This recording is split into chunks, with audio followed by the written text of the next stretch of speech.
Hang on a second. All right. So I'm here today. It's Bruce again with Shaddi, and it's April 14th, all day, right? I think so. All day. And we're just talking about how things are going in this very difficult time, not just for Canada, but for the United States and Italy and Spain, and of course, China and many other countries. It's been difficult. But Shaddi just told me some good news, which was that I think close to 96% of your tenants have been able to pay their rent In April so far, in yeah. April so far, and which is great, both on the residential side and most of the commercial. And not that it makes anybody really feel any better, but two clients of mine, one who runs a major shopping plaza in Ottawa, they were able only, Shaddi, to collect 35% of their rent. So this is a regional shopping mall. So 65% of their tenants could not pay April 1st. And then another client I mentioned, developed with about 3 million square feet of retail space. 90% of their stores are closed, and 90% of them couldn't pay their rent. So things are a little bit better, obviously, so far anyway, for you and me. So what in a scenario like that, Bruce, I mean, I know it's different with everyone, but I'm assuming Yeah, that a portfolio like that would be leveraged to some extent at least. yeah. What do they do? How do they handle that? How long is their burn rate? Well, first of all, not to complain, but as a coach, I have, as you know, Shaddi, I have clients who, former students of mine who are buying their first investment property. And then I have clients who have a few million square feet of commercial space and a few thousand, or in one case, a few tens of thousands of units. So it's very different, right? If you have one residential property, or you have 10,000, Yeah, or you yeah, have 3 million square feet. So we have been renegotiating lines of credit, and we have been deferring some of the mortgage payments. I mean, on a large regional shopping mall where you have, maybe you have $200 million of debt secured against it. I mean, those monthly payments are quite substantial. yeah. And so far, every mortgage company, that every lender I've talked to anyway, on their behalf, because I do this thing, I drop in on Zoom, and I've said it many times, maybe I can't do anything else, but I can talk, and so far anyway, every lender has said they will defer for 3 months. Is it the And full payment or just the full payment, principal? Oh, full okay. 100% deferral, because with a 35% payment rate, and in one case a 10% payment rate, that's not really enough to do very much. Yeah, They've got to pay their staff. They still have to secure these buildings and heat them and repair them when things go wrong, and things yeah. do go wrong every day. So EMI. we've been saying no payments for 3 months, and we'll negotiate in the 3 months. We have a standstill agreement so that they won't take any action. There's no power of sale notices, no foreclosures, no nothing, not even a report to the credit agencies, nothing. No ramifications for 90 days. And in that time, we'll negotiate. And every negotiation will probably be different. Mm. My proposal is, if it's possible to get back to normal in 3 months, which no one knows, but if it is, then I would like my clients to have a year to catch up on their rent. And Okay. and that's kind of where we're going. But if the crisis lasts, 6 months, Shaddi, or 9 months, till we have a vaccine, which could be a year, I'm not clear on what's going to happen. But from the point of view of the lenders, to foreclose right now, you asked me a question in your agenda, which was very good. What are some of the opportunities? Well, some of the opportunities that we've already talked about, that will come out of this, will be things like hotels, which will go bankrupt. Mhm. And people like you, who are resourceful, will probably be able to pick up, if you wanted to, hotels in the United States and some in Canada, through foreclosure. That is inevitable. And then my advice, which I've already given to one of my clients who has 1,300 hotel rooms in, I think, 6 cities, is to which he's doing. He did decide to do it. He's repurposing those hotels to sort of medium-term and long-term rentals. So he's fortunate. About 1,000 of his rooms are already established as micro suites. Okay. And they already have little kitchens in them, and they're little areas to work in. I mean, they're perfect little micro suites. And he is going to put them into not only the long-term rental market but the medium-term rental market, because they're furnished. And so he can rent them, for 3 months and 6 months, and he can get a little bit more money from the medium-term rental market than the long-term rental market. But he's going to do both. Before COVID and everything kicked in, I guess, eh? I beg your pardon? This would have been a deal that he was working on before. No. He's a hotel operator. Okay. He had absolutely no plans to do anything but run his hotels. But his vacancy rate right now is 96%. Yeah. And the 4% that he has are pretty much all healthcare workers. So if you or I were nurses or doctors working in intensive care or in the ER, emergency room, you might not want to go home to your family tonight. Mm-hmm. Yeah. Just in case you bring COVID-19 into the house and you impact the people who are closest to you. So the few rooms that he has rented are to nurses and doctors who aren't going home. They're just going to go from the hospital to the hotel. So he is going to repurpose his units. Of course, the other thing that I think is going to happen is that it will be possible to buy long-term care facilities and retirement residences. I'm not saying you want to do that, but these are going to, I think, go broke, many of them, because COVID-19 in some of these places is wiping out 20% of the folks who live there. I heard on the news at 2 a.m. this morning. I was still working. At 2 a.m. I heard in Ontario at one long-term care residence or retirement residence, the entire staff ran away. Yeah, I've heard something along those lines as well. Yeah, that just left, eh? Wow. They just ran away, and people are dying right and left. And I think there was 1 or 2 nurses or staff who were ashamed of their colleagues, and they stayed. But if the normal staff is a dozen or 2 dozen or whatever it is, all but 1 or 2 or 3 just ran away. And it reminded me of what happened in Katrina. I don't know if you remember the big storm that hit New Orleans, but yeah, I think 30 or 40% of the New Orleans Police Department fled. Oh, I didn't realize that. Yeah, they ran away, which was a national disgrace. Every one of those men and women, but mostly the men who ran away while they were on duty and just ran away, every one of them got fired. Yeah, rightly so. So if you were interested in picking up, retirement residences or long-term care facilities, that is also another possibility.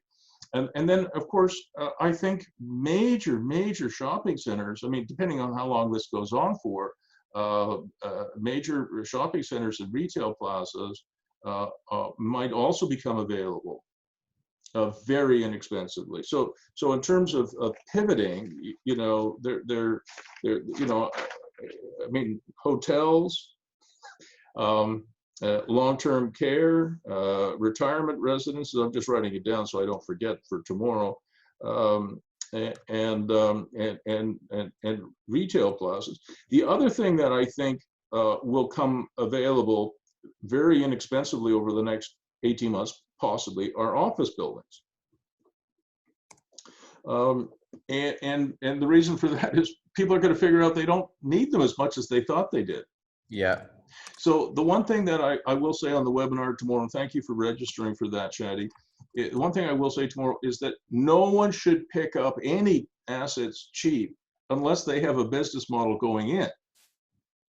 Like if you told me I could pick up 2,000 hotel rooms, maybe 10,000 hotel rooms in the United States, or in Canada inexpensively, I would say, well, that's interesting, but unless I had a model to convert them to micro suites and put them into the medium term and long term rental market, I wouldn't be interested in that. Yeah.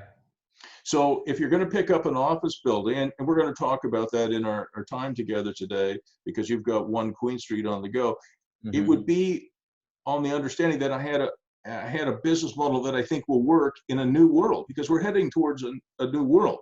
Yeah, yeah. And just to pick up an office building and then to put an ad on Kijiji or LoopNet and say, hey, I've got 200,000 square feet of office space, anybody need it? That I think is a loser. Yeah. So what you and I have talked about, I mean, you have a business model that on 1 Queen Street that when you sent it to me, you know, my jaw dropped. I thought it was fantastic. Good. That's, yeah, glad to hear. I've been thinking about it a lot more. And what I like about that one is our options for that is it's not a decision that we have to make right now. We can continue to build it. It's not going to change much. And then I think it's more of a kind of marketing machine and lease agreements and things like that when we get to that point. Yeah. So maybe, I mean, it was the last thing on your agenda, but because we brought it up, do you mind if we go to the last item on your agenda? Sure. Because I just thought that the business model was fantastic, and I'm going to share my screen with you. This is the email I sent you back. I'm sure you've read it. You know, I say I have to tell you this concept is quite brilliant, and I think it will work. I have a lot of experience, you know, in the co-working space, right? Yeah. That's something I wanted to definitely talk about today too. And so I called out WeWork about 3 or even maybe 4 years ago. You know, I thought WeWork's model was horrible. And there were a few reasons for that. And I was telling, you know, some of the analysts that I talked to and some of my investor clients, don't put 1 cent into the private equity pitch for WeWork. And they said, why? Okay. Why is that? And I said, because WeWork doesn't own any of their buildings. They're simply renting. They're simply tenants. And you know, when I was in the co-working space back then, we called. Sorry, I'm going to turn off my email. I apologize for the interruption there. Yeah, so when I was in the co-working space, which back then, Shaddi, we called mini offices, we owned all those buildings, and it's very similar to the model that you and I talked about. I called it the Shaddilac model. Yeah, You remember that? I think it's cool. You know, Cadillac, Shaddilac. The Shaddilac model, and this is Shaddilac model 2. Hope you don't mind the play on words there. No. It's just a brilliant model. But if you think about your industrial building where you go for these micro workshops, and you own the building, so you take that 8,000 square feet that you have in that industrial building, you break it up into small workshops. That could be 400 square feet, 800 square feet, 500 square feet, I don't know. And you put, you know, 20, 30 entrepreneurs in there with their gigs. And then they come to you in a year or 2 years and say, you know, 800 square feet isn't going to do enough. Maybe they're making N95 masks in there. I don't know. And all of a sudden, out of nowhere, comes an order for $100 million worth of stuff. And they say, you know, I need 80,000 square feet. And then so you take them from a building you already own and you put them into another building you already own. So you're planting your seeds and you're harvesting it. WeWork couldn't do that because they don't own any of the buildings. Yeah. So when they would have somebody who's successful in their building, and you know, they needed a few workstations, there's 3 or 4 of them working on something really cool, and then it blows up on them in a good way, you know, they move out. And that's a stupid model. So that was number 1. And number 2, the other big gap in their model was they were not providing places for these people. Sorry, I got a cat walking across. Oh, no problem. I have a cat too. What's your cat's name? We got 2 of them. That black one was Vegas, and then our overweight one is Gizmo. Gizmo, okay. I'm working on a book called Gadgets and Gizmos. Oh, okay. I'll have to give you a copy. So the other thing is that they didn't combine it with residential. And one of the things I'm trying to put into the city of Ottawa's official plan is that if anybody comes forward with a plan to build another office building in Ottawa that is going to house 500 workers, that we say no, unless they also have room for 500 micro suites. Okay. Uh, and So mixed use then. Mixed use. And what I'm going to ask the city of Ottawa to do is just, somebody comes in for, I'm going to build a 200,000 square foot office building. It's going to house 1,000 workers. Fantastic. The answer is no. Mm-hmm. Unless you provide 1,000 micro suites as well. And not somewhere, 30, 40, 50 kilometers away, because that's not a green solution, is it, Shaddi? Where people have to get up in the morning, get on transit, or get in their car, drive for an hour and a half, maybe go on the bus for an hour, work for 8 or 10 hours, and then repeat.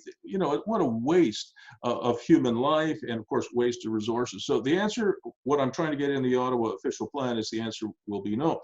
So when you told me that your idea was possibly to convert One Queen, where you could have, it's a fully fit up office, and people could rent the entire office for, say, a half a day or a full day a week, because that's all they really need. The rest of the time, their people can work from home. Then you could actually have a 24/7, 364-day-a-year business. Yeah. And think about that. I mean, as I was typing this email to you, I thought, wow, you could even have overnight. I mean, some people prefer to work, from 6 p.m. until 2 in the morning or 3 in the morning. A lot of tech guys like that. So you could actually, have what are called shoulders to rent. It's like when you're renting an arena, ice time. I built a few arenas, as you know, and there's no problem renting the peak hours, from 5 p.m. until, 11 p.m.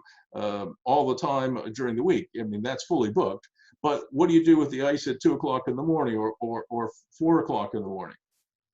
So your model you'd have a lower price, obviously, for overnight, but your model could actually have, and you mentioned it, you could have church groups in there on the weekend, or you could have other groups there. It's incredible. I think your income will be higher, and the level, it'll be a lot more utility. Anyway, that was my reaction. So from actually two things. I followed WeWork pretty closely 5 years or so ago. Actually went down to New York and toured some of their spaces there, and I did that at the time when we were figuring out how to get out of the woodworking business we were in, and this was before we signed the deal with Thalmic, which is now North. Yeah. In our principal property there, because I was just kind of looking heavily into co-working with a bit of an industrial component to it, a shared drive-in door, shared lift truck, maybe shared 3D printer. Right. We ended up the deal with North, which has been great, but they were WeWork was looking into, they had a We Live concept that I don't think got off the ground, but they did seem to start, I mean, not owning the real estate, but they did seem to start headed in that direction. Yeah, it's like rearranging the deck chairs on the Titanic.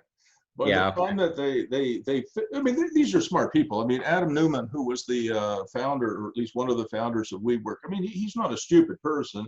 Yeah.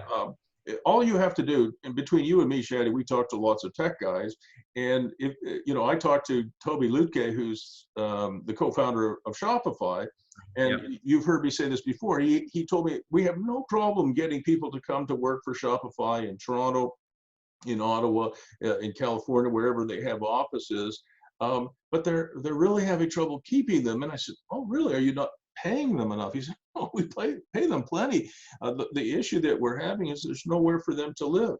San Francisco, Austin, Nashville, Toronto, Vancouver, Ottawa, Boston. There's zero vacancy on the residential side.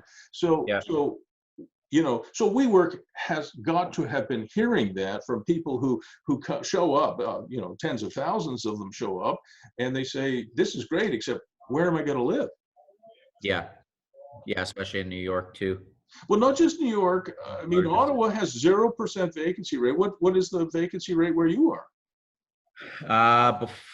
That's a good question. Before we were sub 3.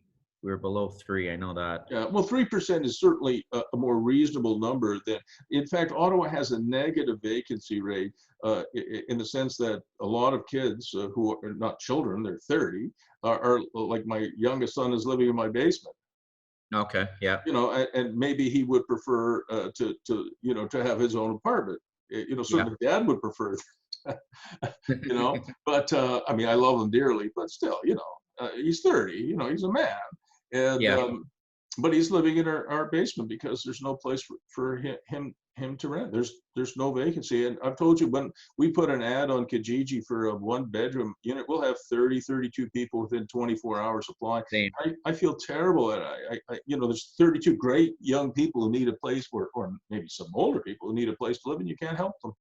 Yeah, same. It's the same here. Maybe not 30, but it's there's far more Yeah. demand from the Kijiji ads and So supply. what I mean, I don't know if it's going to work, because I don't know that I've never heard of this model before. It's the Shaddilac model for sure. So that was my question, and I'm thinking some of the thinking through a SWOT analysis, I guess, in my head here. But in the people that you speak to, and especially in tech, do you in theory this makes sense, it lines up, but I'm trying to envision someone signing a lease for 52 Wednesdays in a year, and what steps might need to be taken to to kind of getting there, because the worst thing that can happen is that is the $64 million question, right? So what I was going to tell you today is, I think you should do what I did when I started the mini office business. That was in the 1980s. There weren't really very many co-working spaces back then. You were probably a negative years of age, but in the 1980s, I'm not sure there were any in Ottawa. There might have been one or two, but today, every second block, it has a co-working space on it. You know, everybody saw, oh, WeWork is worth 10 or 12 or 15 or 20, $30 billion. I'm going to be the next WeWork. Yeah, right. Good luck with that. So I wanted to start, a mini office, because I had a building in the west end of Ottawa. I think I had a whole floor, which was about 20,000 square feet of empty space. And I had this idea, because I was getting pressure from bigger competitors. So if I went into the office space leasing business, and, you know, I would build buildings that they weren't huge like you see in Toronto, but, you know, they would be 100 or 200,000 square feet, you know, rather than 1 or 2 million square feet. So I think the biggest building I built was about 200,000 square feet. And I was getting a lot of pressure, Shaddi, from, you know, pension funds and real estate investment trusts and insurance companies and banks, publicly traded real estate companies, whose cost of funds were much lower than ours. Like in the 1980s, the cost of capital was, you know, anywhere from 8 or 9% to 12 or 13%. Interest rates were at like 18 or 19%. And I had mortgages between 8 and 9% and 13%, which is pretty high. Yeah. And so, but our competitors, like a pension fund, even back then, their cost of capital might have been 1 or 2%. So it was a little bit like, you know, you and me challenging Usain Bolt to a 100-meter race. Yeah. He's probably going to beat us. Well, he's going to beat me anyway. Probably you too. Yeah, I think you take me by a little bit. Yeah, by just, you know, this much.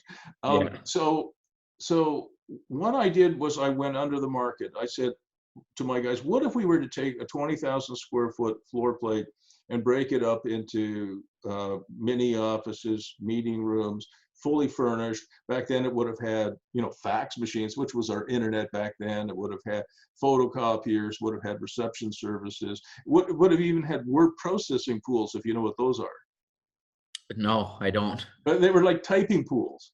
Okay. Because not everybody had, not everybody had Apple had just come out, Steve Jobs had just come out with that little Mac, the thing that looked like that. Yeah. And I had a Mac, and sort of, but most people didn't. And there was no IBM PC or anything. It was just a little Macs that you could get. You could type a letter yourself. But so we had typing pools with word processors that looked like they came, from the 18th century, you know, and they were huge machines, right? But it was fully equipped, and so I said, look, what if we were to do that? We might be able to avoid these big competitors, right, who are killing us. You know, I was getting $18 or $19 per square foot for office space, triple net, in the 1980s, and wow. yeah, that was pretty good, and that was 1980s, which is real money today, and our competitors with a much lower cost of capital could provide the same space and maybe the same level of service, maybe not quite as high, but at $6, $7, $8 a square foot.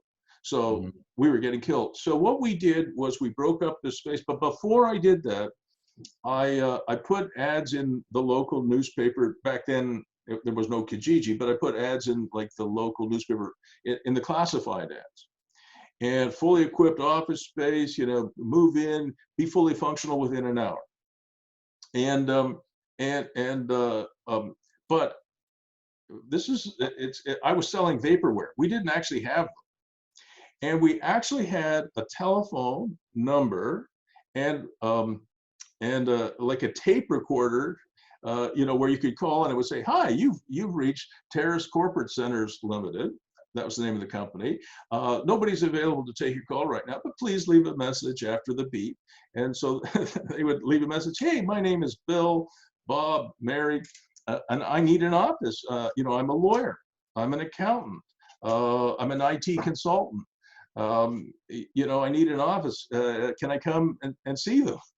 Okay. And so it was, you know, it was vaporware. It's called guerrilla marketing research. So what I was going to recommend to you is that you reach out to the tech community and others and say, look, and you have a perfect in on this. Okay, are you following me? A perfect in. In the era of COVID-19 and whatever else follows, have you found that you can operate with less office space? And I think a lot of companies, whether they're accounting firms or tech firms or other kinds of firms, are going to say, well, actually, yeah. So what I was going to suggest you do is you reach out through advertising, but don't do quite what I did, which was, you know, truly kind of vaporware. You know what vaporware is, right? No, what is that? I'll give you an example of vaporware. So vaporware, Apple in the early 90s, Apple from Cupertino, California, came out with a 2-page spread in the New York Times, the Globe and Mail, the Wall Street Journal, saying, hey, we are now selling computers that will do all the things that you want your computers to do, but they're also a fully functional telephone system. Okay. Because back then in the 90s, you had to buy your computer and your computer network, this, and then you had to go to companies like Mitel and Nortel and of course AT&T and Verizon. I don't know if Verizon was there, but AT&T was, and you had to buy another so you'd spend, you know, for a small business like ours back then, we would spend $250,000 buying computers and computer network gear for our people. It was a fairly small company back then, you know, fewer than 100 people, and then we would go out and spend another $150,000 or $200,000 buying, you know, a PBX, if you know what that is. No. Well, it was like a, you know, in the old-fashioned movies where you have ladies who would connect the calls like that. Oh yeah. A Okay. PBX would do that, but it would be having ladies just, you know, doing that. It would just, you know, so you could have this really expensive PBX and you could run 80 phones from it. Okay. So you would have 2 systems. So I thought, wow, I read it. So I immediately called Apple. I said, this is fantastic. Even back then in the 90s, Shaddi, it made no sense to me that we had these 2 systems. They should be one, right? I mean, it still doesn't make any sense to me that you know, you need to have you know, like a landline and a cell phone and a computer. Yeah. And look what we're doing with Zoom, right? We don't really, I mean, at some point, Zoom and Skype and services like that will replace a lot of the stuff that we would normally have bought. I mean, why would you ever think about having, you know, a very expensive landline if everybody has cell phones and Zoom? Yeah. Yeah. So, I so agree. I was super excited about it. So I called Apple in Toronto and said, hey, we want one. You know, we're replacing some of our systems. We just want to have one system. It'll save us money, but it'll also be more efficient. And they had no idea what I was talking about. I said, do you have the Globe and Mail in Toronto? Could you please open the page, you know, XYZ? And the people in Toronto had no idea. So I called Cupertino, California, and I found out, it didn't take me very long to find out it was vaporware. It wasn't real. They were testing the market. Oh, okay. And Okay. they were Okay. trying to figure out, it's guerrilla marketing research. Okay. So but I don't want you to do the Cupertino, California BS or the Firestone BS. I want you to reach out legitimately. And I would put ads out there on Kijiji or LoopNet or wherever that we're thinking about how many square feet have you got available at One Queen? The building itself is 20,000, and this is I guess one of the debates. So we have the top 6 to 7,000 a floor print. So the top floor is leased, and 2/3 of the bottom, 1/3 is leased. A second third is at a non-binding letter of intent stage, and they still want to move forward. And then we have a third vacant suite. So assuming our tenant stays on the top floor, it's 3 stories. I'd be looking at the middle floor for it, which is 6,500 feet or so. Yeah. And so that, you know, an experiment with 6,500 square feet is not so huge that it's going to sink the ship. Yeah, yeah, and it gives. I mean, the target market is kind of it's not co-working space. Definitely It's not. definitely not. No, no. Yeah, wouldn't want Your to compete. model is so much better. You know, I put the numbers together for you. You know, if you had, if WeWork had 100,000 square foot space with 400 workstations in it, and they had to rent them out every week or every 2 weeks, they had to do over 10,000 sales Yeah, yeah, per year to be full. But if you had one Queen Street where you did half a day a week and the minimum duration of that is 6 months, you only need to find 14 clients every 6 months or 28 for the year, which it reduces, you know, the one to many problem to one to a few. yeah. So what I would suggest you do is, I think you should actually advertise it, but do it more honestly than I did or Apple, Yeah, where you say, look, we have 6,500 square feet. We're thinking of setting it up, you know, so it's fully furnished, fully functional, and you can rent it out. And the thing I like about your model is that if I were a tech company, I don't want to share the space. Like a lot of people who work at WeWork didn't like the fact that they don't really have a secure place to work, because, you know, people could look over your shoulder and say, yeah, oh, look what Bill is working on or Mary's working on. So I wrote out a number of things for you.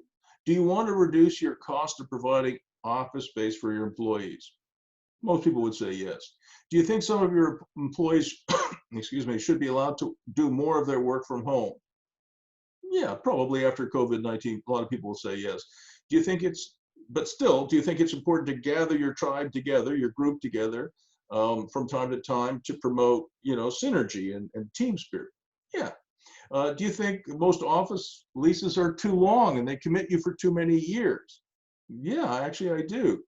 Do you want to be saddled with expensive fit up costs? You know, I have a client who did a fit up downtown Ottawa, a very high end client, over $300 a square foot. yeah. Wow. Yeah, I mean, you know, it's a law firm, marble and Mhm. lighting and signage. And I mean, oh my God, glass offices everywhere, glass meeting rooms, you know, incredible amount of tech. You know, lots of, you know, you mentioned spending $300 a square foot in a building you don't you Yeah, don't no, I own. can't. I can't imagine. You I know, don't well, even. I mean, they're a very successful law firm, but I said, oh, okay. I mean, I did the lease for them, but yeah, we did get a little bit of help from the landlord, but I think the fit up allowance was like $40. Yeah. So Wow. they're probably out over $250 a square foot, but that's excessive, I think. But anyway, that's what they did. Do you think office leases are too long and too complicated, too full of hidden costs? Do you want to be saddled with expensive fit up costs? You know, do you want to find a place for your creatives to come together to design your next great product or service? Do you think office space should be more available on a la carte basis? If you answered yes to some of these questions, reach out to Shaddi.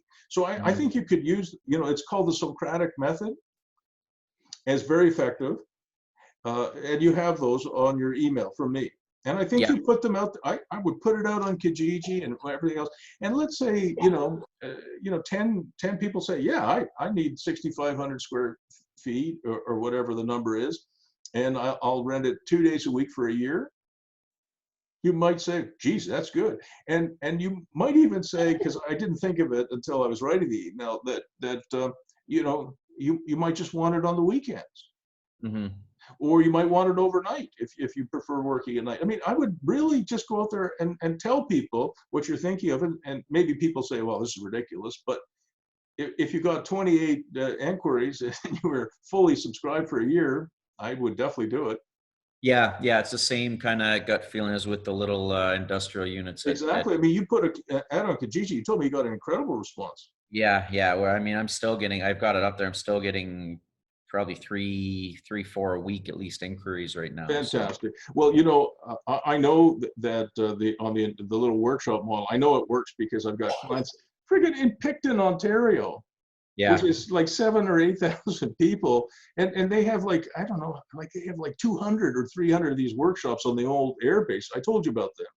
Mm-hmm. And they're filling up, it's in a town of 7,000 people. And yeah. How big is your how many people live where you are? Between Kitchener, Waterloo, and Cambridge, we're about 500,000. Yeah, so I mean, if Picton could fill, like 200 of these little workshops, you could fill a lot in your area. Yeah. And after COVID-19, I'm telling you, there are 6 million Canadians out of work today. Yeah. And I bet you there'll be 40 million Americans out of work by the end of this month. Yeah, for little things like that, I can definitely see kind of demand increasing for that, whether it's businesses downsizing or people starting their own, or when we come out of this, I can see the need increasing there for sure. So Shaddi, I'm just going to type a note to myself. Can you do some, it's called guerrilla marketing research, but be a little bit more upfront than I was. Yeah, so here, what we have kind of lined up, because we looked at one queen in 4 different scenarios, one being continue as is, one was a full conversion to residential, one was mixed use, and one was continue as is, but look at this concept. And I've got a call tomorrow morning, actually, with our partners on this, who one is the tech tenant on the top floor, a company called Kite, and then another one, the company called Vidyard in town. Yep. And then the founders of Vidyard have a VC called Garage Capital, and they've got about 60 small startup portfolio companies in there. Perfect. So I've got so the call tomorrow morning is part of it is discussing that, and then I also want to run it by at least put it out to a couple people in tech, and you should put it on Kijiji and places like that. It doesn't cost very much, and see what kind of reaction you get, because sometimes the market will tell you more than your friends. Yeah, that's fair. All right. So I think we beat that one to death. All right. That sounds good. Keep going forward with it. I'm telling you, Shaddi, if it works, that is a model you can blow up into a big business. Can you imagine if you had, a few million square feet like that? I mean, it is. I don't know of anybody else doing anything even remotely similar. Yeah, I haven't seen it yet either. I did a bit of. So we're going to call it the Shaddilac. I like it. All right. Okay. One more question on that, Bruce, because what I'm toying around with. Say, hypothetically speaking, say 7,000 feet for round number. We were out at 25 a foot triple net, and call it 10 additional rents. So 35 a foot times 7,000 square feet. That's 245,000 for the year. I would add, for the hassle of doing this, I would add probably, give me the numbers again. What is the actual floor plate again? 6,500? I think it's actually 6,750, but I'm using 7,000 for. No, I'm going to use 6,750, and we're going to multiply it by 35. Okay, so we get $236,250. And by the way, you will have this recording uploaded to YouTube unlisted. So if you wanted to show this discussion or any part of it, you can do that. Yeah. Okay. You know, if you, Great. like if you want to use it publicly, that you have my permission, that's fine. It's your recording that we are doing together, and you can use it however you want. So it's 236,000. But I would add, I'm by the way, I'm doing something very, very similar in the health sector. Nothing to do with this model. It's another client of mine who's putting together a health hub, and it's really interesting model, but it's very similar to this in some ways. So 236,250, and you have to either 30 or 40 or 50% additional cost, because there will be costs for administering this and managing it. And that's, yeah, that's my question. So my train of thought though, 236, 250, Yep. if I divide that by 5, being 5 days in a week, and I'm looking at a 1-year term for a day of the week. Yep. You go from 236 to 47,250. It's significantly less. But where I'm going with it is what premium. Right. Like That's where I'm going. I'm on the same wavelength. Okay, so let's do it. 236, 250, and I'm going to multiply that by 1.5. I'm going to just mark it up 50%. Okay. Okay. And that gives me $354,375. Okay. And I'm going to divide that by 6 days. Okay. Because I think you can get 6 days out of it. And when I say a day, I don't mean, a 24-hour day. I mean, maybe from 6 a.m. to 6 p.m. and from, say, 7 p.m. to 5 a.m. So you get 2 days in one, but we'll ignore that. So you roughly are somebody is in for $60,000, to have, 1 day a week. And by 1 day, I mean 12 hours. Yeah. Yeah. And because overnight, you will lease it out for a much lower number. But we're just going to deal with the 12 hours from 6 a.m. to 6 p.m. All right. So we're going to pretend that's a day. All right. So it's $60,000 for your 1 day a week for a year. So that we're going to divide that by 52. All right. So that means you're paying $1,135 a day.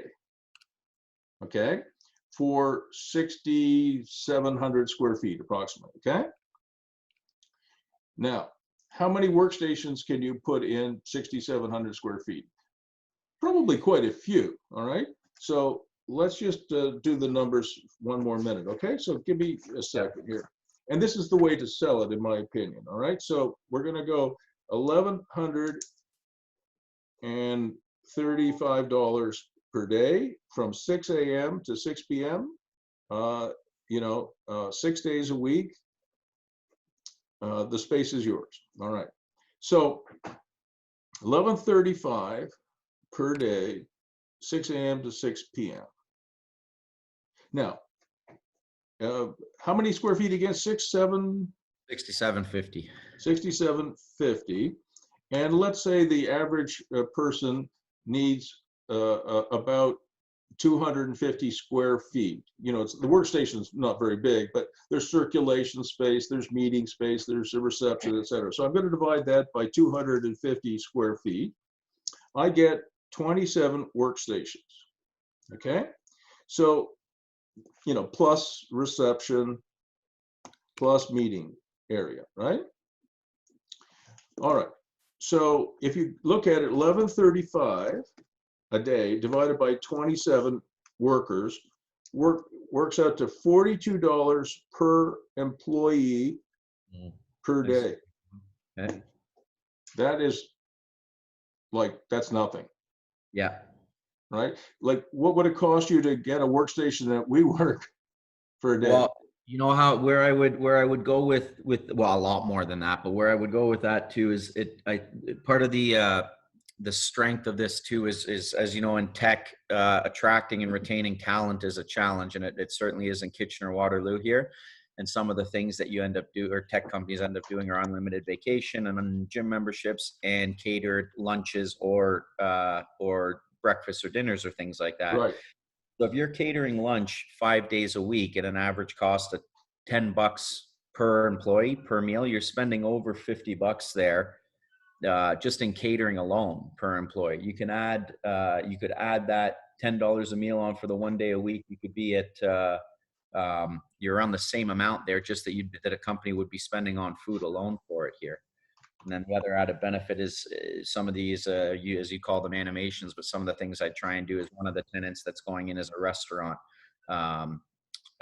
in the space down there, who we've lined up a catering contract with one of the tenants already. So we're trying to do some additional services there. Not that it's going to be a huge profit center, and I have zero interest in playing in the hospitality space, but no, you shouldn't do it. Service that could be offered here.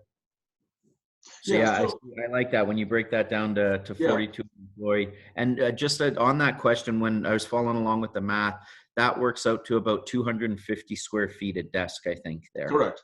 Is that not a little high in typical office design for? Yes, it is. But I want it to be a little conservative.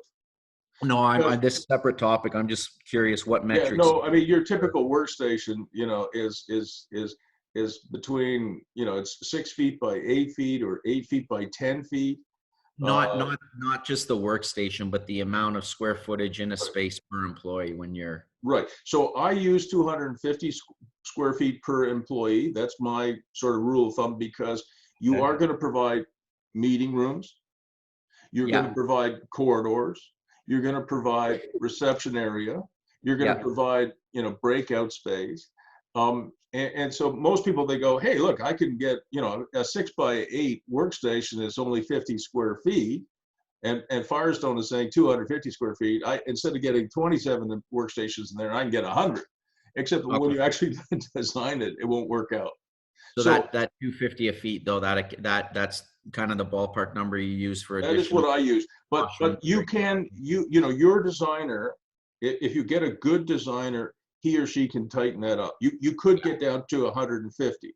So if you could get to 150 square feet, my number is 250 square feet per employee. That's a gross number, right?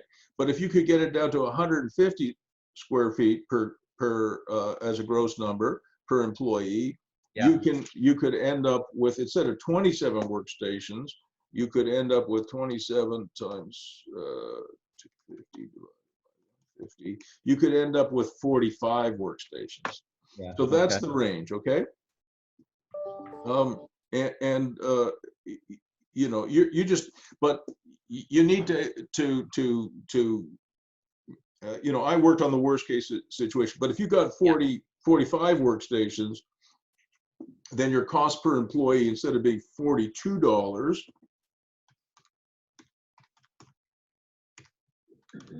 you know, it's only 25 bucks a day. What do you think, like the premium that you use there for management and stuff like that was 50%? Is that, I did, that's kind of one of the ones I want to get a feeling for. Is so I the 25 a foot out of this whole.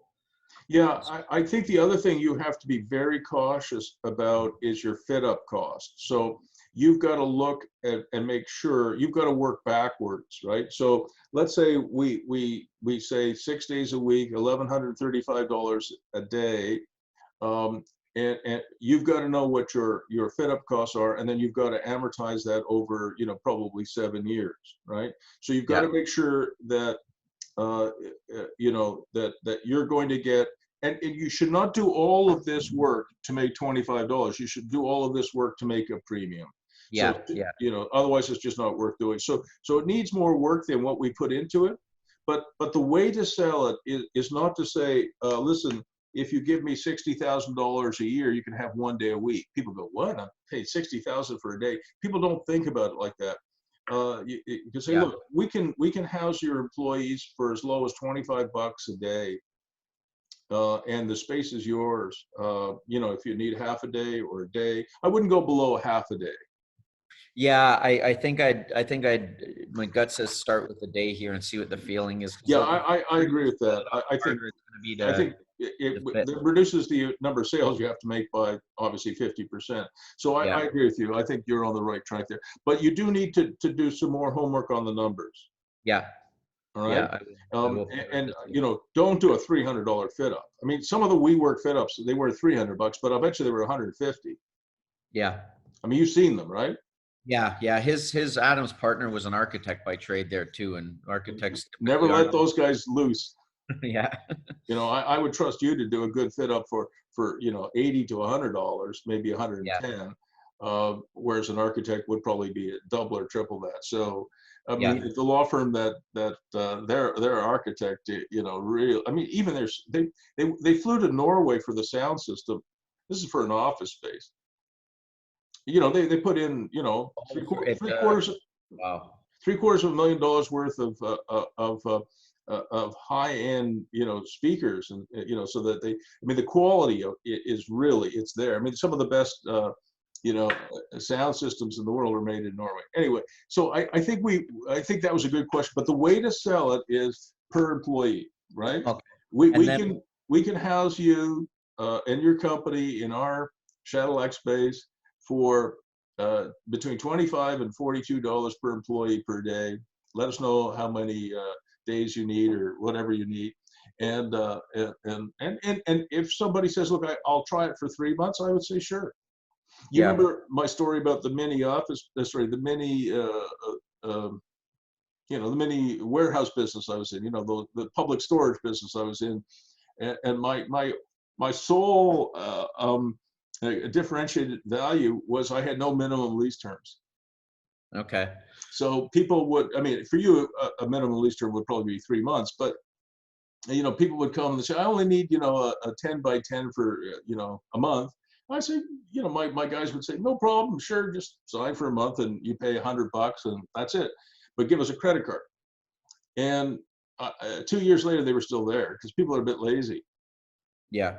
So I wouldn't say that they have to take, I mean, I think you're right. They have to take a full day, but I would say, look, you could try it for 3 months. So on that point, and in financing something like that, and also with partners on this, on the takeout part of this, in what you've done before and in co-working and stuff like Yep. that, how have you gotten a bank to wrap their head around, or an appraiser to wrap their head around valuations and per square foot amounts and debt service and things like that?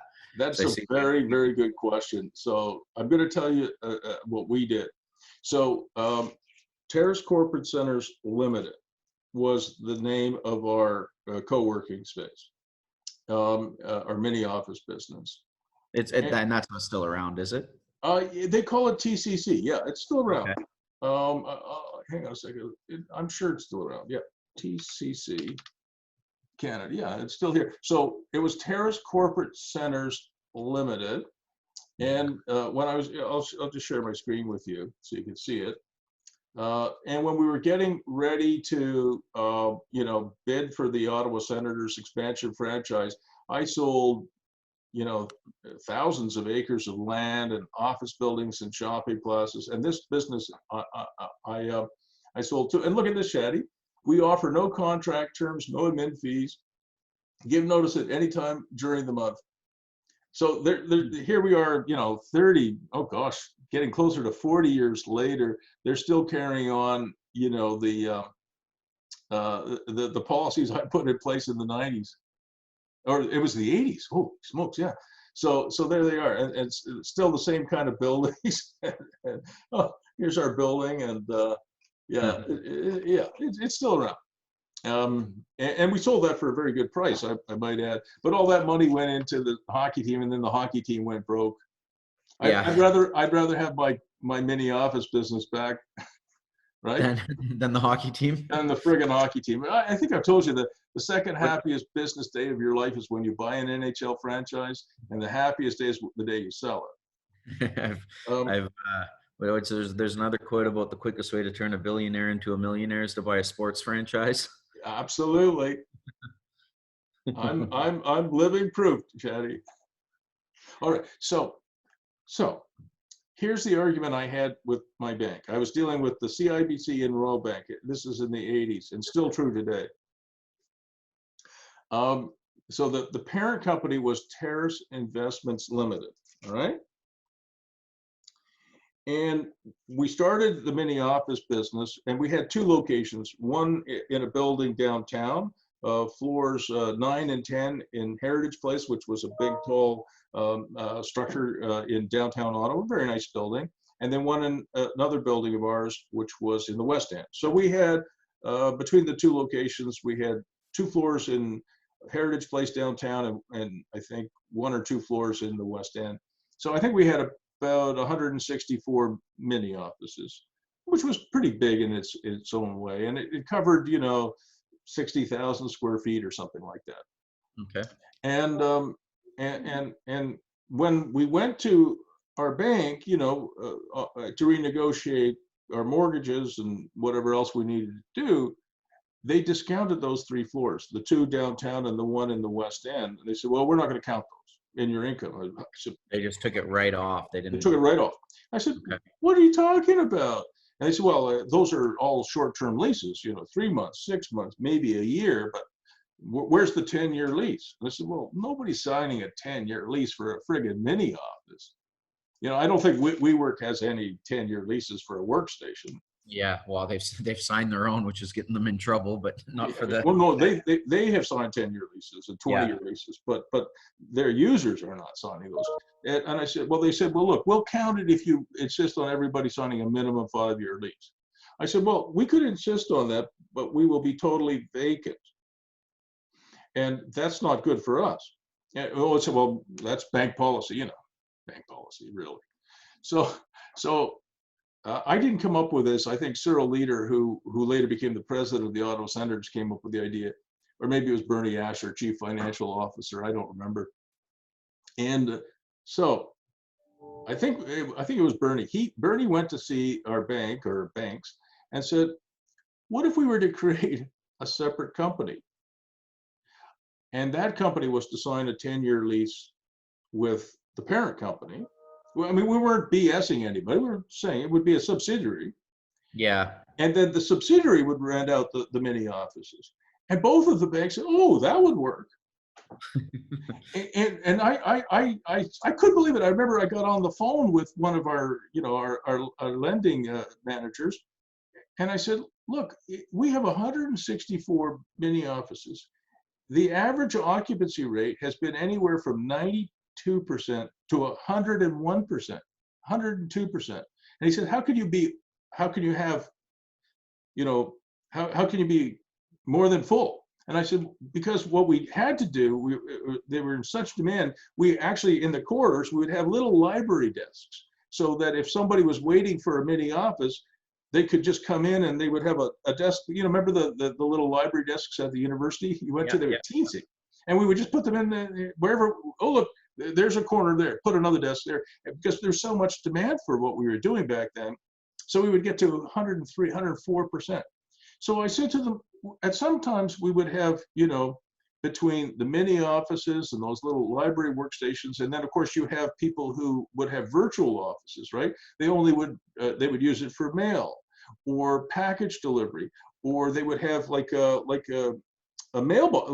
We'd actually have a mailbox there for them, right? They would rent a mailbox, or they would just rent the meeting rooms, because I needed a meeting room, having 20 people come together for 3 hours. They would just rent a meeting room.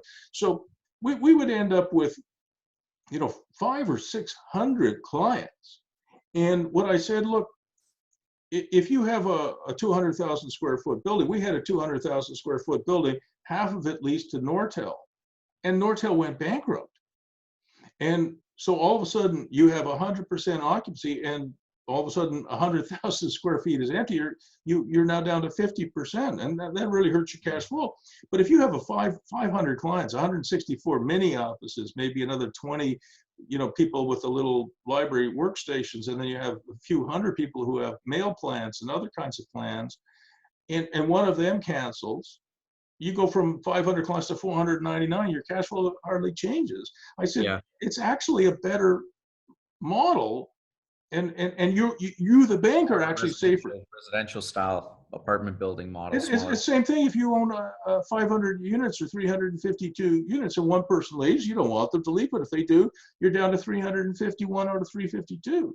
But if you had one house and your tenant leaves, and that's your only investment property, you're now 100% empty. but Shaddi, I could not convince the bank of that. So to me, it was a fiction. But what you might do, and this is, I'm glad you asked the question. What you might do is you might create a subsidiary of One Queen Street, and they will enter into a 10-year agreement. Yeah. And something else uh, but by the way, I became very grateful to them, because when we were getting ready to bid for the hockey team, I was able to sell Terrace Corporate Centers Limited as a standalone business to this company, which renamed Terrace Corporate Centers TCC. I mean, I didn't care, and they rented from us. Oh, okay. Do you understand? They became the WeWork. Yeah. We owned the buildings, they rented from us. So the bank actually gave us a great opportunity, and that raises another point when you're talking to your partners tomorrow. If you create a subsidiary like we did, Terrace Investments and Terrace Corporate Centers, and Terrace Corporate Centers rents from Terrace Investments, and this is a successful business, you can spin that off, and Yeah. and or maybe you don't sell it to somebody else, but it can do its own financing because it has its own bottom line. Yeah. So Yeah. Once it's established, it's just the first couple years. exactly. So the banks, even though I thought they were being kind of silly, maybe even stupid, actually did us a favor. Okay. Does it? I mean, these are really good questions. It's just some of the stuff I can see as being threats or hurdles that need to be overcome here. Not walls. Just starting to think it through here too. I was wondering too with who the right lender would be, if a BDC would support something like this, or who it might be to start having that conversation with. I think BDC is a very good lender. I know that our two main banks were CIBC and Royal Bank, and back then the banks were much easier to deal with than they are today. Yeah, Like, so I've heard, yeah.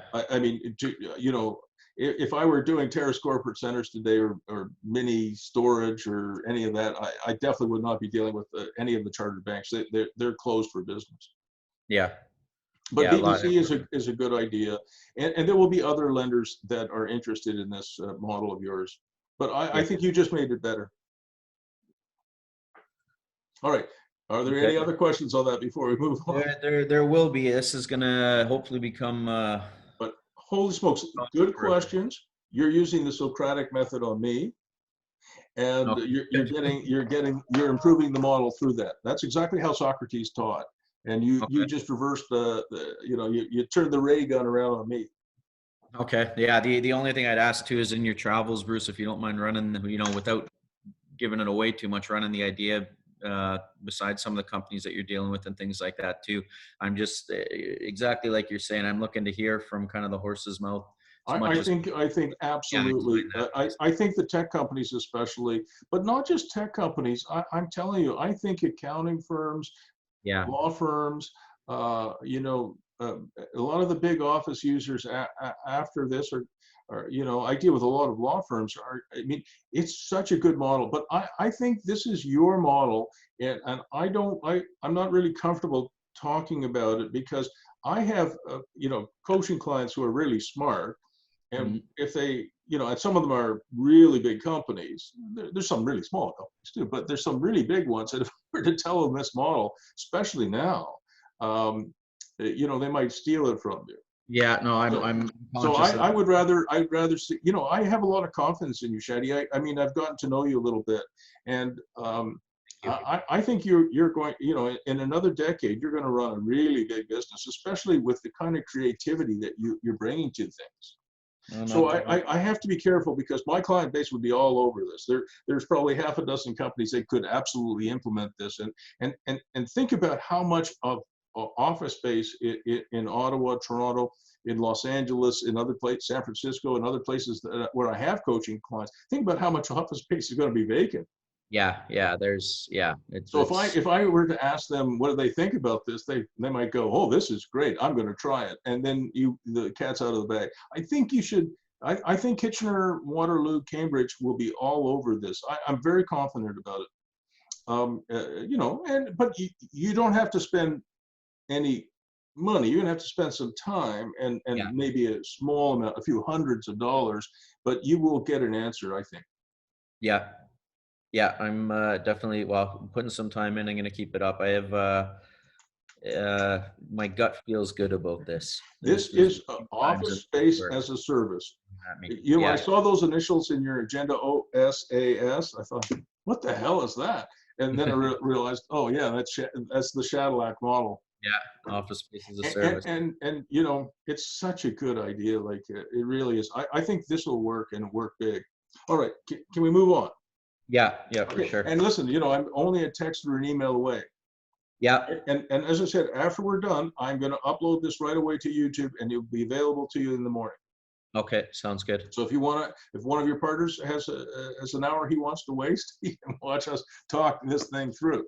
Yeah, I All right. probably will No, share it I with. think they probably will benefit from it because we're working it through and it's useful.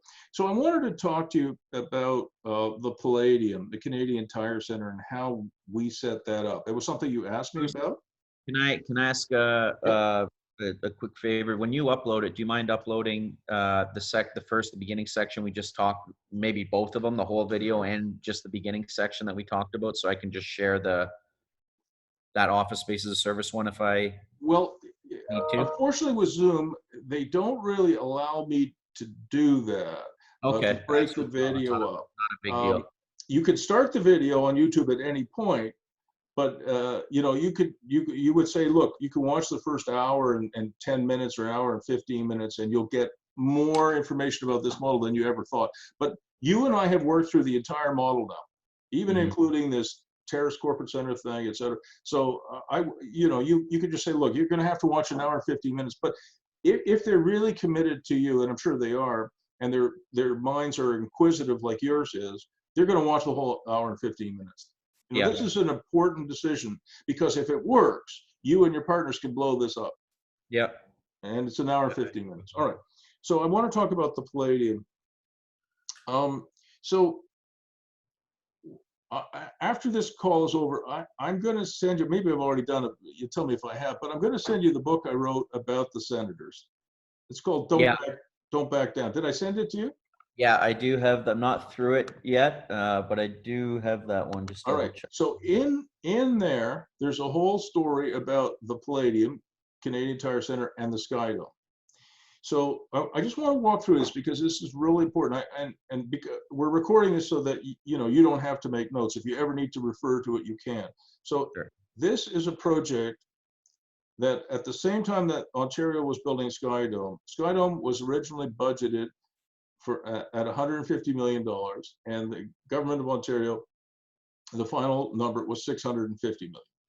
So they were $500 million over budget. Wow.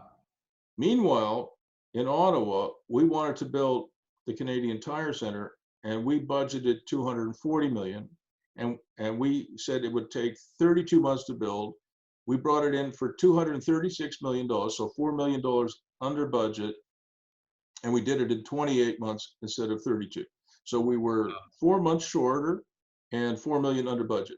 So it just shows you the power of what I'm going to explain to you now when you do major projects, whether it's a $20 million project. I don't know. What are you spending on 1 Queen Street? Total project, including acquisition, is about 7. 7 million. But whether it's a $7 million project, that's a lot of money, or $240 million project, or $650 million. What I'm going to tell you now is in my opinion, how to set up a project for success. So number one, we only hired people that we trusted. Okay. Yeah. And that had experience and that had the mental capacity and just the horsepower to do what we needed to do. Number one, from PCL, right?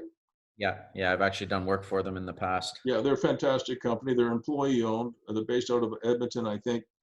So we hired PCL and we asked them for a gross maximum price or a guaranteed maximum price. And PCL, of course, is bonded. So you can finance against that. Once you have a guaranteed maximum price, you can go out to a group of lenders and say, look, this is guaranteed by somebody who has credibility. Okay. And it's bonded and insured. So that was number one. Number two, I insist, whether it's a $7 million project or even a $120,000 project, like a basement renovation, I insist on the contractor producing a critical path schedule. Okay. You know what critical path scheduling Yep. is, right? So you get that, and then the next thing I make sure is that the number of change orders that we approve is as close to zero as possible, because the one thing that kills a project, both in terms of schedule and cost, are change orders. To give you an example, on Skydome, a cabinet minister, I don't know which cabinet minister, went to Skydome when it was coming out of the ground and said, wouldn't it be great if we had a hotel here? So you have this building coming out of the ground, and the cabinet minister in charge of the project says, look, let's just, hey, it's easy, let's just bang in a hotel. That is probably the most expensive hotel ever built in Canada, the Skydome So that was Hotel. never part of the plan there, the one that, It what's was it not called? part of the original plan. And that $500 million that Ontario overspent on this thing is because, I mean, they were signing change orders that were just insane. Like, it would be like you building one Queen Street and say, hey, I got an idea, why don't we add another 40 stories? Yeah. Yeah. I mean, what would your budget look like? You know, it would just, and of course your structure is not set up for even another 10 stories, let alone 20 or 30 or 40. I mean, it would just be ridiculous. So the next thing is you have to control your change orders. Next, we actually set up the Canadian Tire Center, which is really kind of an oval, in 4 quadrants. So it was done in 4 quadrants. We had 4 tower cranes, and we had 4 teams. So each team was responsible for 1 quadrant, and they competed against each other to build faster. Okay. And that's how we got it done in 28 months instead of 32 months. So you understand what that means is we were playing in a 10,000 seat arena downtown Ottawa. When you can go from 10,000 seats to 20,000 seats, that extra 4 months meant about $18 million of additional revenues for the team, right? Because you get an extra 10,000 seats for 4 months. Yep. So you can see how important time is. I mean, time, you know, everybody says time is money, but they don't really understand it. Our revenues, you know, our costs went down a little bit because you're not paying construction financing for the extra 4 months. So our costs went down, but our revenues went way up, like 20 million. So that 4 months, we actually made 20 million bucks. So we set it up properly. Next, we had a contingency budget of $8 million, because in construction, things do go wrong. And I said to PCL and to our architects and engineers, that $8 million, I want you to spend every dollar. I'm not expecting any of that money back. It's to handle any kind of difficulties that we encounter and to ensure that we're not cutting corners, because I want this building to be built properly and I want the quality to be there. So I said, So you're only about 3% then for your. that's all we were, because that's all we could afford. Okay. But we said $8 million, you're going to spend that. We know that. All right. And then we had an incentive on every month that we bring the project in, you know, under the time. There was an extra $250,000 to be split between the contractor, the project manager, which was also our development manager, and the architect and engineer. So what we did was we said, if you could bring it in, you know, 4 months early, we're going to give you $1 million. $500,000 will go to PCL, and then the other $500,000 will be split between the project manager and the architect and the engineers. So we put a little bit based on cost. You did it based on timing then when you yeah. incentivized. I didn't tell them that we were going to make an extra $20 million. Yeah, no, I'm just That was my, but that, you know, I just told them that, look, every month you cut off, you just, if you could deliver 1 month early, it's $250,000 bonus split. Yeah, that's interesting. I've worked on a project in the millwork days where we supplied millwork to a condo here called the Bauer Lofts. There's 170 suites worth of millwork, and it was probably the worst project we've ever worked on. And the GC was incentivized similar to that, but it was a split of cost savings, not of timing.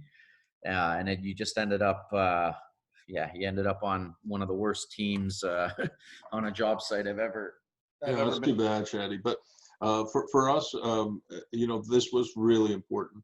The other No, thing, the timing one makes sense. I get that. I like that. yeah, that's That's what we did, and it really helped us.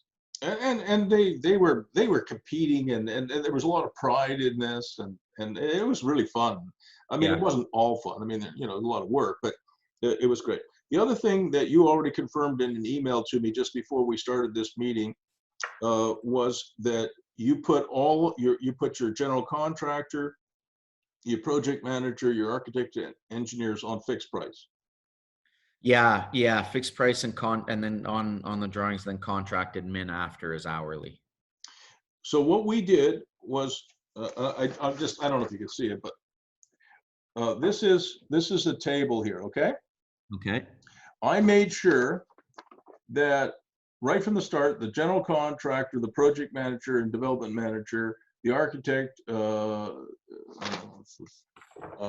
engineers, and the owners all sat on the same side of the table. In other words, we all had a coherence of interest. So the way I set it up with you know, all of the incentives and everything else meant nobody was competing on this side of the table. We were all cooperating. On the other side of the table here, though, Shaddi, are the sub trades. Those guys had to bid for their contracts. Okay. All right. So PCL, our project manager, our development manager, our architects, and our engineers, they were all part of my team, our team. But on the other side of the table were every one of the subs, you know, electrical, mechanical, you know, footing, foundation, you know, the structural steel. I mean, everybody, they all bid for it. And in the bid documents, you might find this interesting. We asked them not only to bid on the job, but also to tell us, you're going to laugh, but it's true, to tell us how many season tickets they were going to buy, how many suites they were going to lease from us, how many signs or sponsorships they were going to, you know, sign, how many television and radio commercials they were going to buy. And we told them, look, you could say nothing. We're not buying any season tickets, and we're not, you know what a private suite looks like, right? Yeah. We have no interest in that. But almost all of the sub trades, I don't know how many there were on the project, certainly a couple of hundred, I guess. Almost all of them bought something, you know, because they were going to buy season tickets anyway. I mean, most of them are hockey fans, and just by, you know, we spent $236 million with these people, but they probably returned 10 or 15 million of that to us by just buying stuff from us, right? Yeah. And I use that quite a bit, even in private enterprise. You know, I ask my subs for you know, to help with the project. You know, if I'm building something, you know, we built with the Ottawa Senators Foundation, we built Ronald McDonald House, if you know what that is. Yeah, I know a little bit about it. Yeah, it's where, you know, if God forbid any of your children get really sick, instead of, you know, sleeping, you know, in a chair next to your kid, you can be in this beautiful house on the CHEO, Children's Hospital of Eastern Ontario. You can be on their property, and you can have you know, a nice room for yourself and your wife and, or your husband, your partner, and your children can visit you, and you can visit them. It's a wonderful environment, right? So I've been using this, whether we're building arenas or we're building different projects, even commercial projects, where I always ask my subs for something. And sometimes they say, no, I'm not doing anything. And maybe that's okay too. All right. But I just wanted to raise that with you. Yeah, I wrote that one down. I like that idea. And then the next thing that's really important, I think, is to understand how to finance major projects, whether it's a $7 million project or a $240 million project. And today, to build the Canadian Tire Center again would be at least $650 million, if not $1 billion. So they're expensive today, or more expensive. But so the very, very important part of it was the gross maximum price or the guaranteed maximum price, bonded. Once you have that, you can go to a lender and say, guaranteed, won't exceed this. If it exceeds that, PCL is eating it. Yeah. That really helps get lenders on side. The other thing to do is to have lots of revenue streams pledged. And your question to me, which was really important, which I would have missed, which is to have Terrace Corporate Centers enter into a 10-year lease agreement and pledge a certain amount of money, even though it's a subsidiary. What does it really mean?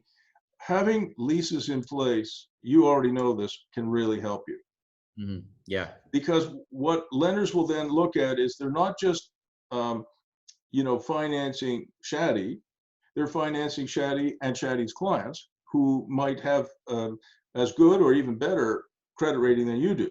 Yeah. So for the Canadian Tire Center, I had, television rights deals which were in the tens of millions of dollars.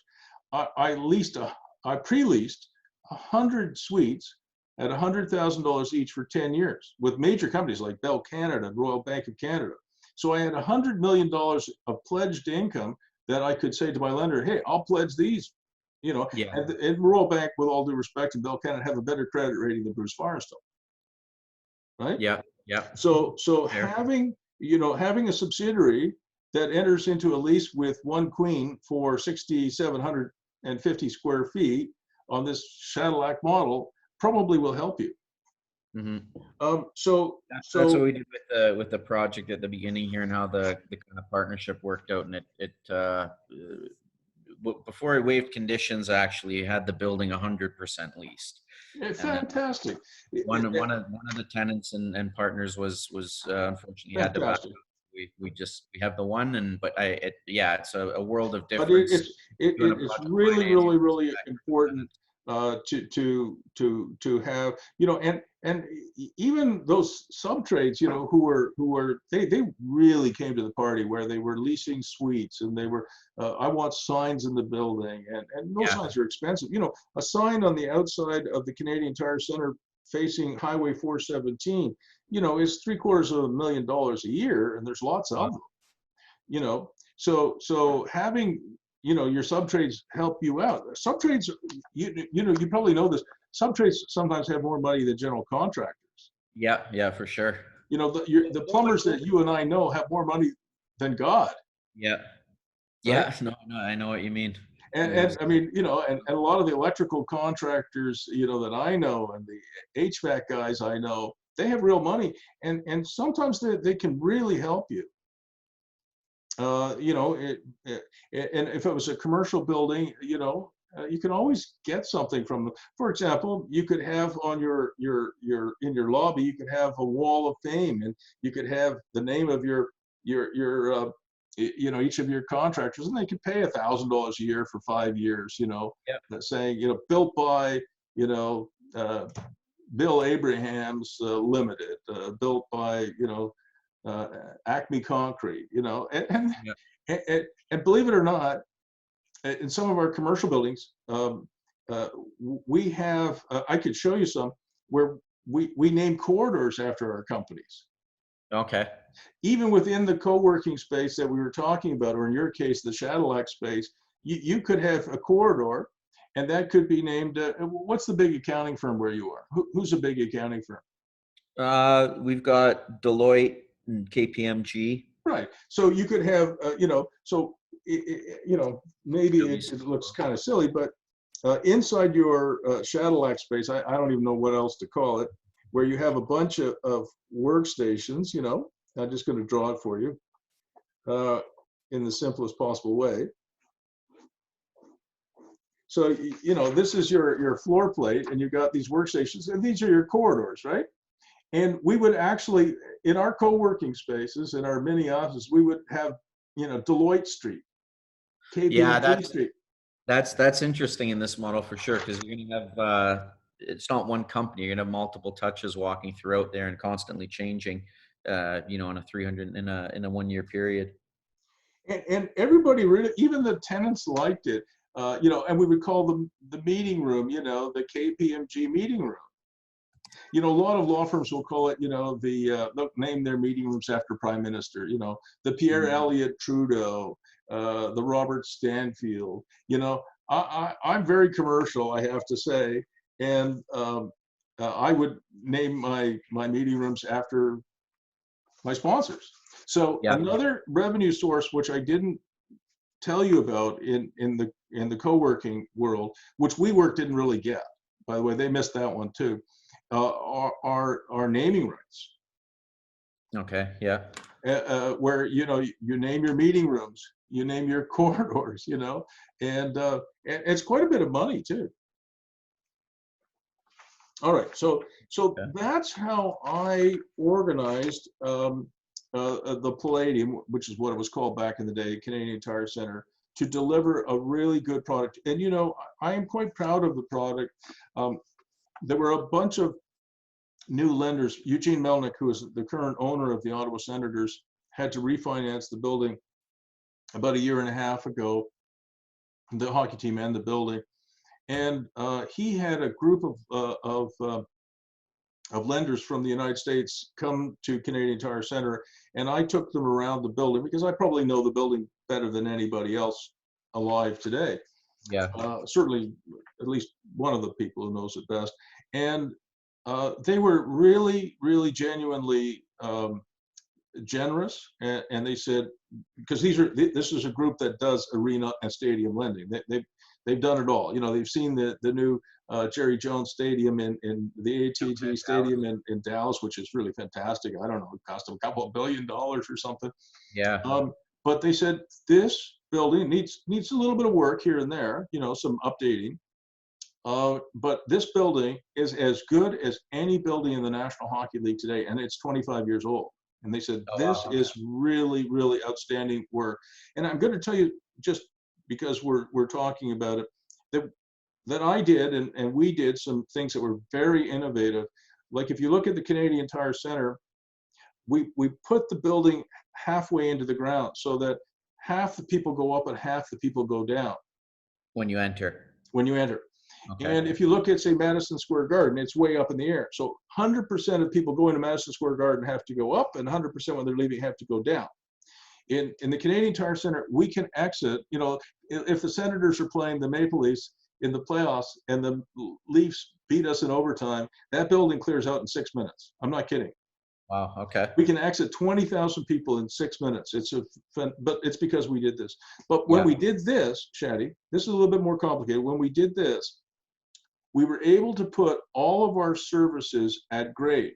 So how many of these buildings, you ever see Rocky? You have to walk up 1 million stairs to get to the arena level to go in.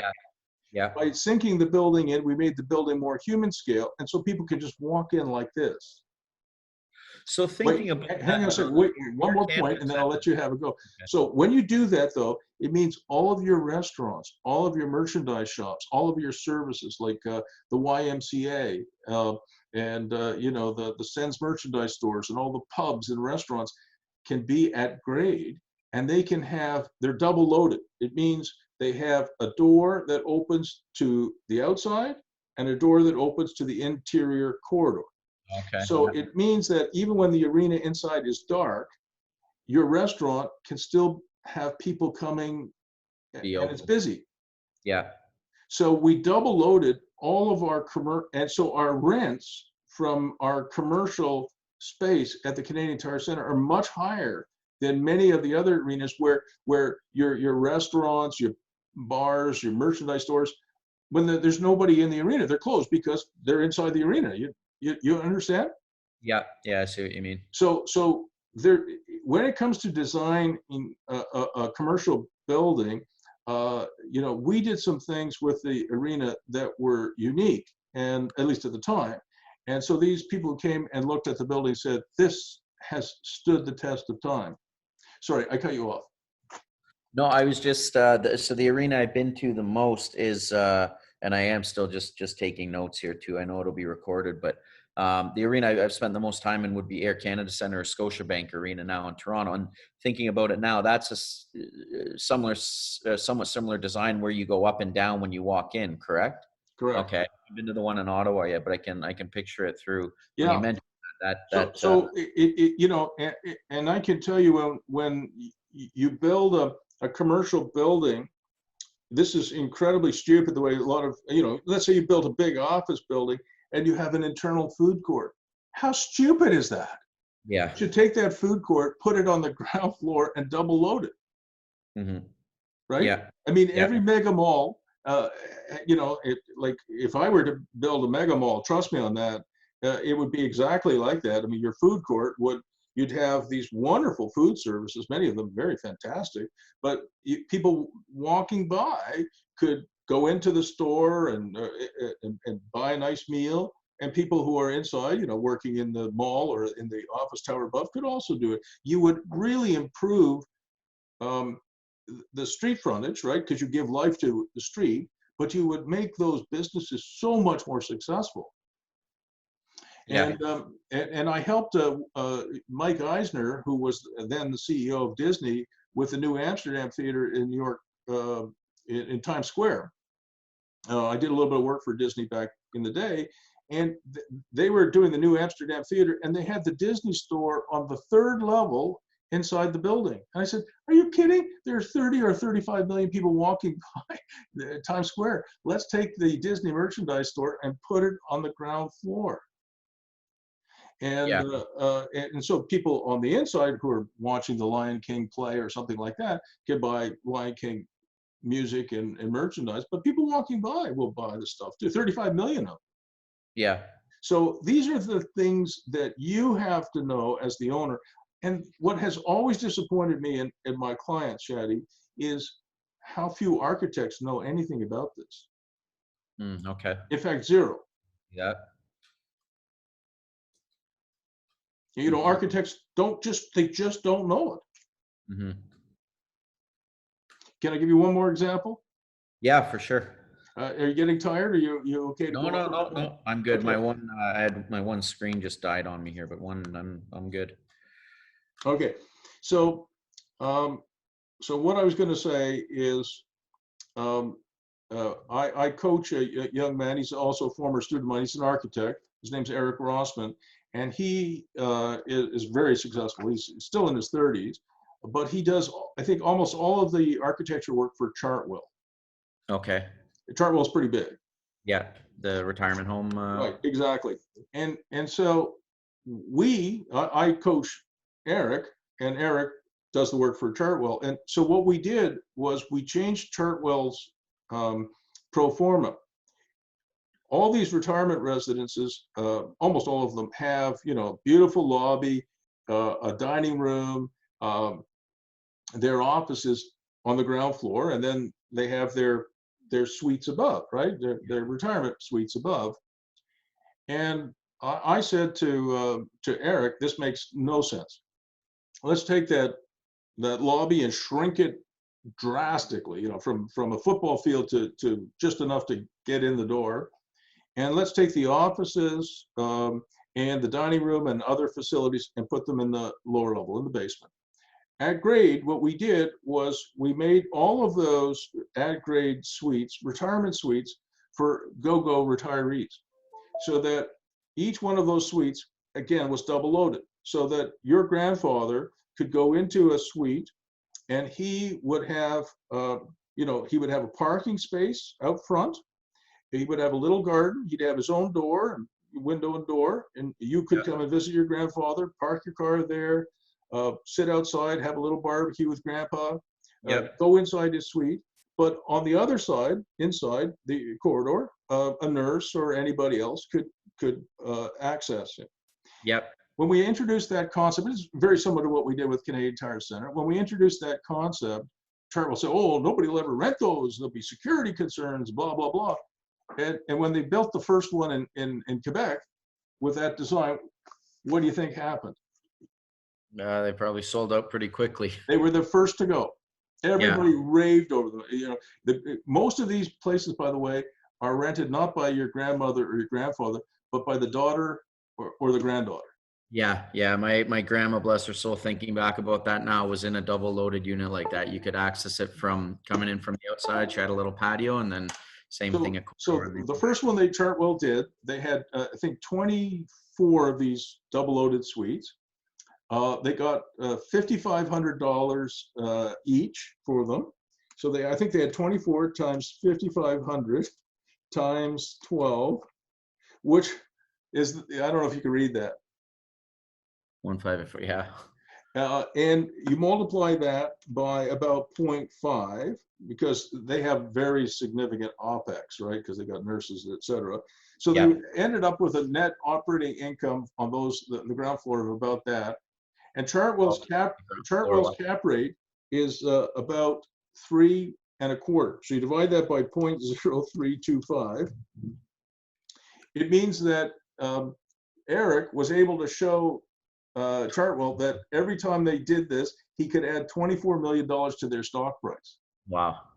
So that got Eric, I mean, Eric had done a couple of the designs, but after he showed them what was possible with the redesign, he became their go-to guy. And I mean, his shop is just, it's ginormous now. I don't know how many people he has running around, but so the stuff that I'm teaching you to do makes a huge difference, not only to your bottom line and your top line, which is great, but also to the people who are living there.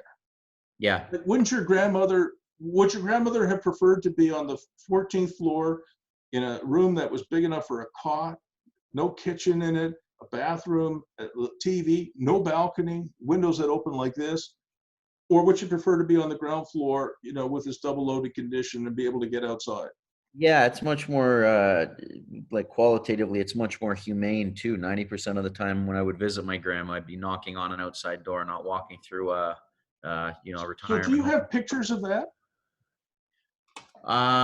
Somewhere. So do you know the address of the place? It was called the Village of Winston Park. It was have you heard of Schlegel Villages? No, but I'm going to share my screen. Let's go there now because this would be very useful for me to show Eric Rossman and Chartwell. So I'm going to go to Google Maps. Oh, I actually didn't want to do that. Sorry, I wanted to keep this one here. This is you, right? Beverly, yeah. Yeah, that I'll just boot up another map. Sorry about that. Okay, what was the address again? I'm just looking for it. Give me 1 second.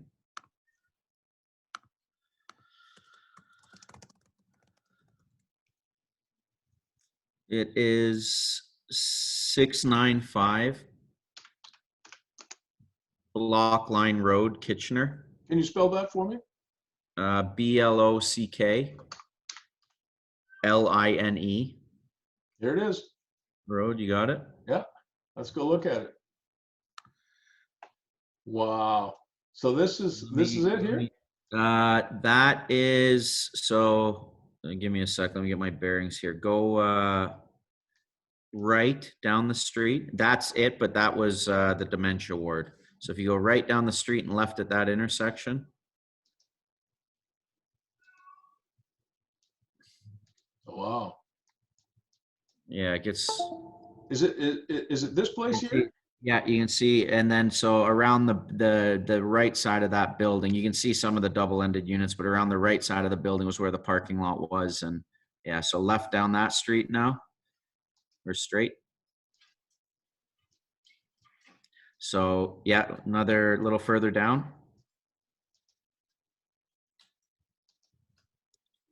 Yeah, so they you can see the 1-story. They did it, I think, in the tower as well, but the 1-story in through there, you can see the some of the doors. Isn't that something? Let's see if we can back off and maybe get the perspective. Here it is. Yeah, Isn't that interesting? Yeah. So there was a quarter. I bet you there's a quarter right down the middle here, right? Yeah, exactly. We actually, and this is an addition, the lower part is an addition that was done on it too. So do you mind if I show that to Chartwell? No, by all means. Fantastic. Thank you. And this is, the company's called Schlegel Villages. Okay, so hang on a second, I better write that down. I'll send you the link. All right, send me the link if you don't mind. Yeah. That's fantastic. Thank you. I'll come back to that. We don't want to waste too much time. So there are a couple of things I wanted to talk to you about. Okay. Yeah.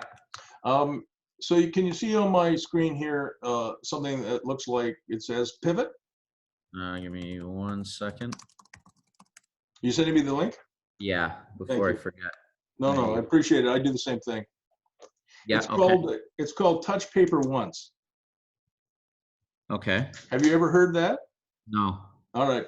So I learned this from a guy who's very wealthy and very successful. His name is Joe Kowalski. He runs whitewater rafting businesses in Canada, the United States, and Mexico. Okay. He runs the Niagara Gorge jet boat business. He's Oh, really okay. big in tourism. And he has been living for 40, 50 years by the slogan of TPO, touch paper once. I said, Joe, what the hell is that? He said, Bruce, if you ask me to do something like you just did, send a link or something like that, I do it until I'm finished. I focus on that, and I don't start something and not finish it. Okay. If I'm going to do an agreement of purchase and sale, I'm going to start it and I'm going to finish it.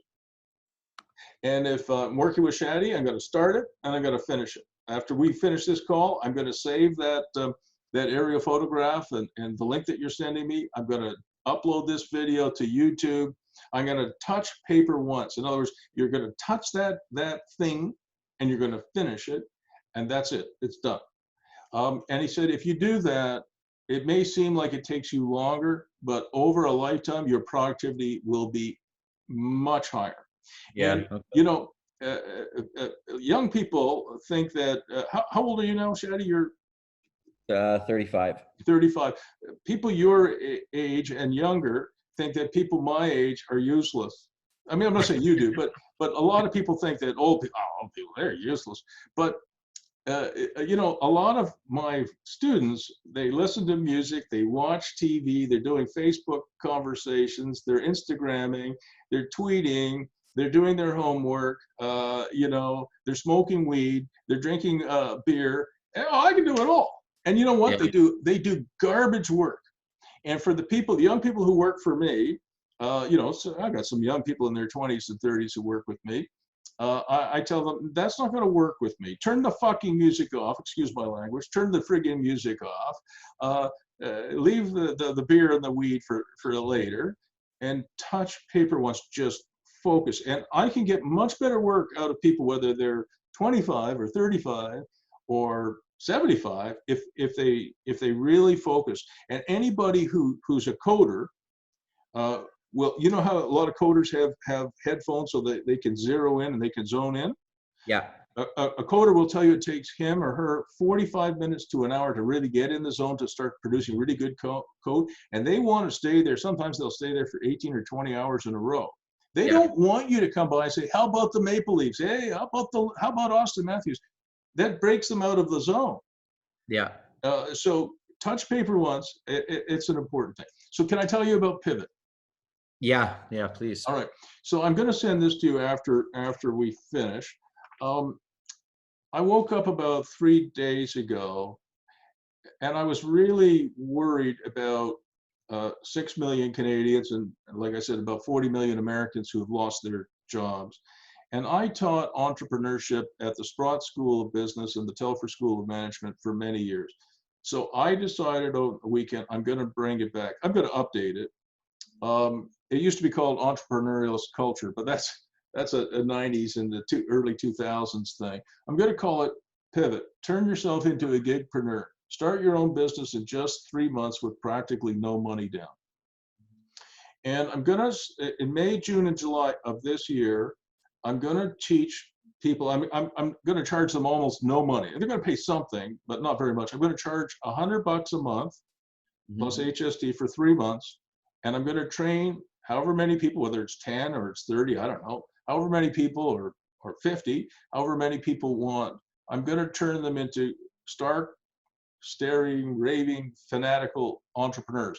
And here's the thing. I have a really good program, and it's going to start in May. And what I wanted to do is I wanted to send it to you, and I was hoping that if you felt comfortable doing it, you would send it out to people that you thought whether, and I'm going to take on everybody from teenagers to seniors.